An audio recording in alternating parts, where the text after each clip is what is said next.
നല്ലൊരു സൺസെറ്റിൻ്റെ ഒരു വ്യൂ ഒക്കെ കിട്ടുന്ന ഒരു ലൊക്കേഷൻ തന്നെയാണ് ഈ സെൻറ് തോമസ് മൗണ്ട്. അധികം ആൾക്കാരൊന്നുമില്ല, വളരെ ശാന്തമായിട്ടുള്ള ഏരിയ, ഒരുപാട് മരങ്ങളും കാര്യങ്ങളൊക്കെ നമുക്ക് കാണാൻ കഴിയും. അപ്പോൾ ഇവിടെ നോക്കി കഴിയുമ്പോഴത്തേക്കും പള്ളിയുടെ അവിടുത്തെ ആ കുരിശും കാര്യങ്ങളൊക്കെ നമുക്ക് ഇവിടെ കാണാം. ആ കുരിശിൻ്റെ ഇവിടുന്ന് താഴേക്ക് നമുക്ക് ഇറങ്ങി വന്നു കഴിഞ്ഞ് കഴിഞ്ഞാൽ നല്ലൊരു വ്യൂ പോയിൻ്റൊക്കെയാണ് നമുക്കിവിടെ കിട്ടുന്നത്. ഈവനിങ് സമയത്ത് നമുക്കിവിടെ പാറയിലൊക്കെ വന്നിരിക്കാം, ഇവിടെ നിന്നുള്ള കാഴ്ചകളും ആ സൺസെറ്റിൻ്റെ കാഴ്ചകളൊക്കെ ആസ്വദിക്കാം. നമ്മളൊരു മഴക്കാലത്താണ് വരുന്നതെങ്കിൽ, ഒരു രാവിലെയൊക്കെയാണ് വരുന്നതെങ്കിൽ കോടയൊക്കെ കയറി കിടക്കുന്ന മനോഹരമായിട്ടുള്ള കാഴ്ചയൊക്കെ നമുക്ക് ഇവിടെ നിന്ന് ആസ്വദിക്കാവുന്നതാണ്.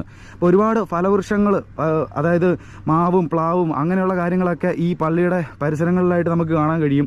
ഇപ്പം മാങ്ങയുടെ ഒക്കെ ഒരു സീസൺ ആയതുകൊണ്ട് നമുക്കിവിടെ വന്നു കഴിയുമ്പോഴത്തേക്ക് ഇവിടുന്ന് നല്ല പഴുത്ത മാങ്ങകളൊക്കെ പറിച്ച് കഴിക്കാനായിട്ടും അങ്ങനെ നമുക്കിവിടെ സമയം ചിലവഴിക്കാനൊക്കെ പറ്റിയ ലൊക്കേഷനാണ്.